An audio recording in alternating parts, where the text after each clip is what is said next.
cannot believe what's happened in the last 2 years. But I think because of what we do and because of the skills of the ladies, it gets noticed. To get ready for the King's coronation, communities across the country are making their own decorations to display on the day. So here we are in Ickenham village to meet a group that's preparing something absolutely special and beautiful. Let's check it out. Hi Jane! Hi, welcome. Would you like to come upstairs and see what the ladies are making? I would love to, thank you.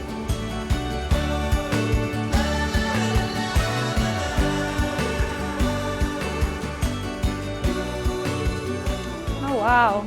So this is where the famous royal toppers are being created? Absolutely, and here are the ladies finishing off their little bits for the coronation topper.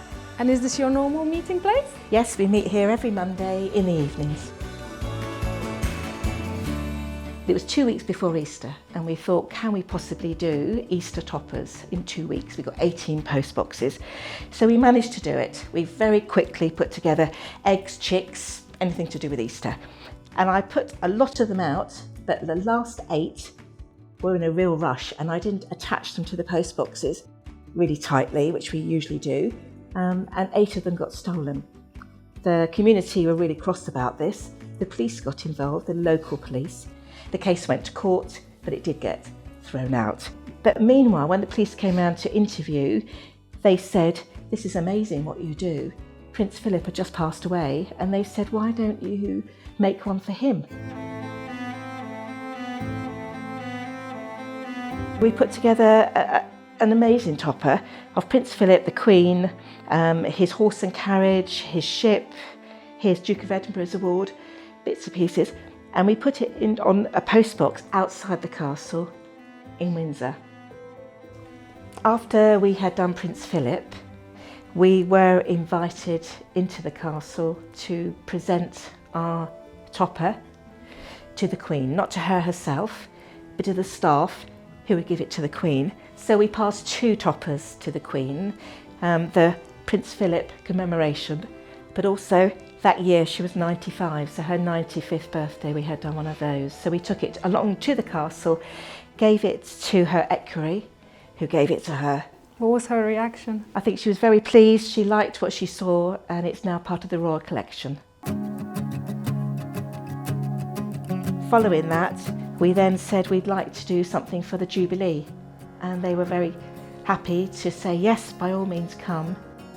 And the good news is, you are going to display your topper in Windsor Castle. That's right. Inside? That's right. Probably January, I emailed the castle just to confirm that it would be us. Because when we put the Jubilee one up, we said, oh, don't forget us for the coronation, but we're not sure if somebody else was going to ask.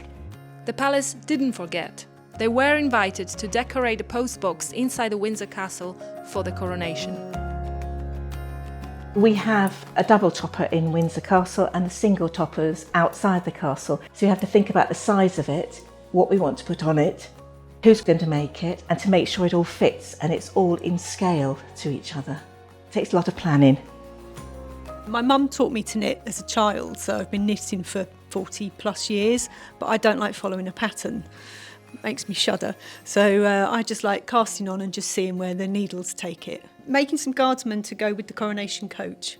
I'm making crowd scene figures, so people who are celebrating the coronation happening. So these are going to be a variety of different people of different ages. Like random people? Yeah, just random people, but you know, it's the whole representing the whole country. And that's one of them? Work in progress. Looks a bit odd right now, but there will be hair and a face and details. And what is the king wearing there? Well, these are his medals. This is his flying wings. And this here, this decoration he wears is, well, that's a toothpick covered with gold Ferrero Rocher paper. He hasn't got his crown yet, and I'm making his cloak here. That's going to be, and his shoes are just over there. And is that the one that's going inside the castle? Yeah. Yeah. Just lots of creativity and lots of drawing things out on bits of paper and trying to work out. You might use kebab sticks or lolly sticks to make things and wrap them up. Or we share lots of ideas. We're getting quite crafty now.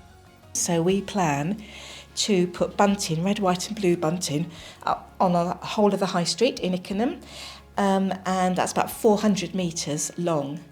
And I would say, because we did it for the Jubilee as well, I would say Pat does at least 150 metres of that. She is solid. A very recent conversation we had was about thrones, wasn't it? Jodes. Yeah. Because we weren't sure what sort of throne they're going to use.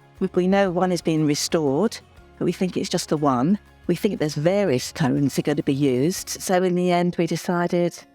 We made a compromise. We looked right back to the last king's coronation, looking at thrones and discussing what colour they should be and what would show up the best.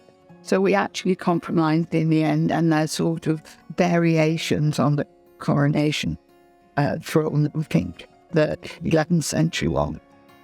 We have a great enjoyment making these toppers, but really we're trying to raise money for charities, and especially local charities. So last year we made a calendar taking photos of all of our toppers that we made during a very special week in Ickenham. It was the Ickenham Festival Week, and we made these toppers which reflect the groups that are in Ickenham, the Ickenham Arts Society. This year we voted and we're going to raise money for the Hillingdon Brain Tumour and Injury Group, which is a local charity supporting in a great way people who have brain injury.